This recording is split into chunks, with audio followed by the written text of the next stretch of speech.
What's going on, guys? I'm making this video here. I know I'm a little late to this topic because of a crippling RimWorld addiction. Seriously, don't ever touch this game if you ever want to do anything productive with your life. What? It's just an ordinary crabby. Oh my goodness! But I did want to make comments on this and kind of throw my hat in the ring as to what my opinions on this are, because this is, at least as far, I've been playing games a long time, guys, like over 20 years, and I can tell you this is the biggest flop that I can recall. And I've seen a lot of big flops, dude. There's been a lot of them over the years. You know, No Man's Sky was pretty bad. You know, there was Cyberpunk that flopped, at least, you know, at first. You know, you had fucking, remember when Duke Nukem Forever came out and everyone hated that when it was in development hell for 10 years? You know, I mean, there's been a lot of flops over the years. But I'm pretty sure this, I mean, Redfall just released. Remember Aliens Colonial Marines? Remember that big flop?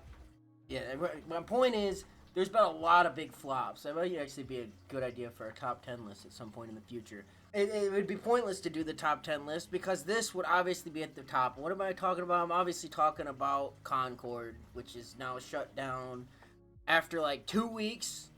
Actually, I don't even think it was that. It was like a week of being online, and nobody was playing it, and because of that, they're forced to shut it down. Now look, guys, there's a lot of people that are celebrating this. I don't like celebrating this kind of stuff. I know people like, oh, well, people online I've seen say like, oh, it was a bad game and it sucks, so fuck, you know, fuck this developer, fuck these people. A lot of the people that were working on this shit probably weren't making a lot of the decisions that resulted in this thing being bad. And let's get into why exactly this failed, because that's why I wanted to make this video, because there's a lot of reasons why this failed. You know, you got the typical assholes online that fucking talk about, oh, it's woke. It's a woke game, so of course it failed. You know, Black Wukong was not woke, and that succeeded, and this is woke. I guess it's woke because it has women in it, or has black people in it. Or I guess there's no subjectively attractive women to these people's eyes in it, so it's woke. I don't fucking know. You know how I feel about these people. You can watch my other videos. I made it abundantly clear. That didn't really have anything to do with it, regardless of what these dumbasses will say. But what I think did have play the biggest role in it is it's just the word of mouth that this thing had, man. There wasn't a single person that I saw that had an overall positive opinion about this, even in the beta. From the very beginning, when when the first trailer was released, people were talking shit about it. Nobody really had a positive opinion on that trailer, which it was a pretty bad trailer. And it just never recovered from that, man. When you have everybody, especially when you have a live service game that's multiplayer based and you need other people to play with, when you already have that kind of, I don't know how to phrase it, I guess stench about your game of like, this sucks, man. Why would I even want to play this? This is stupid. I'll just play something else. It's hard to shake that. And when it's even harder to shake it when your game launches and you have like 1,000 people playing it, and it's a multiplayer focused game. It's hard to get past that. Like, well, why would I even bother? You know, nobody's playing it, and the people that are playing it, they're not gonna be playing it in a month because of the way that games are consumed now and stuff. Which is another thing I want to touch on. Outside of just like the fact that the general perception of this game was a dead game on launch, and a game that was just kind of bad on launch, and nobody really wanted to try it because nobody wanted to be the one person in their friend group playing Concord. Because that's another thing with these games. These kinds of live service multiplayer shooters, they're based on like the people that play these, and I certainly am not the target demographic for this kind of game. But I am friends with people who are and who do play this kind of stuff. They play in friend groups. They play what their friends are playing, and that's just what it is. And if none of their friends are playing Concord, they're not gonna fucking play Concord, and they're not gonna be the one person trying to convince all of their other friends to play Concord, especially when it's $40. I mean, $40, I know it's not, I mean, give me a break, dude. I mean, it's bad enough you're asking money for it, and that's, I prefer you pay money and get more stuff, but like, it's still a live service game. I don't think that had much to do. I think it was just a matter of the kind of people you want to play this game aren't gonna play it if none of their friends are playing it. None of their friends are gonna play it if nobody else is playing it because everybody is saying it's bad, or everybody's already saying it's dead. So that was the biggest hurdle, and it kind of plays into kind of the way we consume games media now, which I am not the biggest fan of. But it really is a launch day kind of economy when it comes to games. In movies too, I guess, to an extent, but like people have such short attention spans. They have such like groupthink and like follow the herd mentality that like the way games are consumed nowadays, minus like a few especially live service games. I think single player games get away with it a little bit more, but like multiplayer games especially, it really does seem like when the game releases, there's a huge amount of hype about it and a huge amount of people playing, and the Twitch streamers are playing because they're getting paid to and all this other stuff, and then they die until the next expansion comes after about a month or two of playing because people have such short attention spans that they just can't help themselves and they have to move on to the next thing. I don't think this live service model is really like compatible with the way that people play games nowadays, where you're trying to keep people interested in the same game over months of time. Like, people don't play games, especially multiplayer games, like that anymore. Like, they want to play whatever everyone on Twitch is playing, whatever everyone else is playing, which is usually the newest shit. It's the newest shit, and then it's whatever game that they've already been playing for years. And I think that's why a lot of these live service games fail now, is that you can't get people away from the game that they've already been playing for years as a live service. It's really hard to do that. If you look at a lot of the games that are actually successful as live service titles still to this day, a lot of them are legacy titles that have been around for 10 plus years. You got stuff like World of Warcraft or Guild Wars 2 that just released. I get those are MMOs, but those are still technically games as a service models, and those are able to maintain a player base because people have been playing it for 15 plus years. They're not just going to stop playing it now.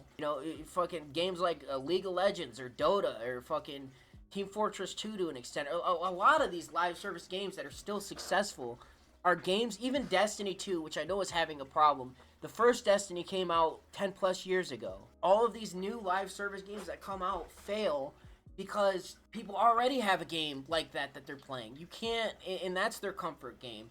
And a lot of people, especially because there's a huge amount of people that play like mostly multiplayer shooters and stuff, even those people, they'll play like whatever the newest thing is out, and then they'll still play their old comfort game, their old games as a service game, until that's old, and then they'll move out to the next expansion, then they'll play it for a little bit. And there's nothing wrong with consuming media that way, but like when you have 10 different new fucking games as a service models, why would I play X Defiant when Overwatch is already out, and that's another one. Overwatch came out in 2016. That's almost 10 years ago. And it's Blizzard, so it's already got a baked-in community, I guess. But if you want to, you could call it an exception to the rule. But Rainbow Six Siege, but that's an old game, too, and that's a games as a service game. But again, it's old. A lot of these games are old, man. And why would I play X Defiant when all these other games exist that cater to different aspects of what I would want as a person that would play these games? Again, I don't usually play these games. I'm trying to look at it as someone who does. Why would I play that one when all these other games do something that I like better? Because it doesn't seem like, outside of the main gunplay, it doesn't seem like Concord's doing anything new outside of like maybe the perspective. Like, it's a first-person hero shooter, which I guess is somewhat unique, but it's not unique enough, I suppose, when people are already been playing hero shooters for years. Why would they switch to this one? Especially when it's already got the air and stink about it of having no one's playing it. It's a dead game. Why would you even bother playing it? Or why would I try to convince my friends to play it instead of just playing what they're playing? It sucks. I think it's an indicator. I'm not going to celebrate this. I don't think it's ever worth celebrating a game flopping unless it's like truly abominable or they try to do like fuck people over and do really dumb shit like fucking Fallout 76 or something like that. But or Cyberpunk when that released. I don't generally, celebrate things like this happening because people lost their jobs and people did work for years on this. I saw somebody, they had a tweet or a post that they deleted talking about, I hope you're happy. He was upset. He was obviously someone who got fired or got laid off because the game didn't work well. And, I do feel bad for those people, dude, because a lot of those people, they aren't the ones that are making these decisions that cause games like this to flop, dude. They're just trying to make fucking games, dude. It's not really their fault. You know, and it is easy to get attached when you work on something for years. I mean, look at it from their perspective, man. If you work on something for years and it comes out and it fails so hard, it's gonna, you know, hurt your feelings a little bit. So you try to give. I try to be a bit less mean than a lot of other content creators on this website or will be, and kind of celebrating and laughing at it. And, you know, I don't really think it's one of those situations where it's worth celebrating and laughing at. I don't think the people behind Concord really did any extremely shady stuff or tried to screw people over or mislead people.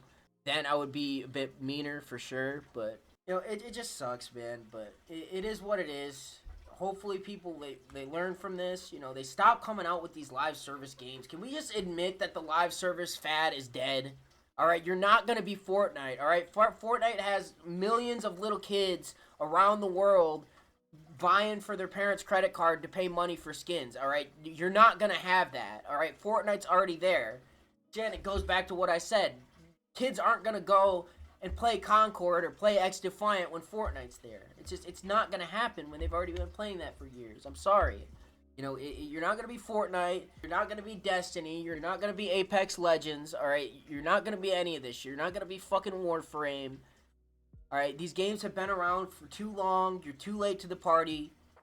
Can we stop? Can we start making like actual badass RPGs and stuff again? I was hoping when Baldur's Gate 3 released last year that they would like do a kick in the ass to people, to these game developers, to start making more games like it again.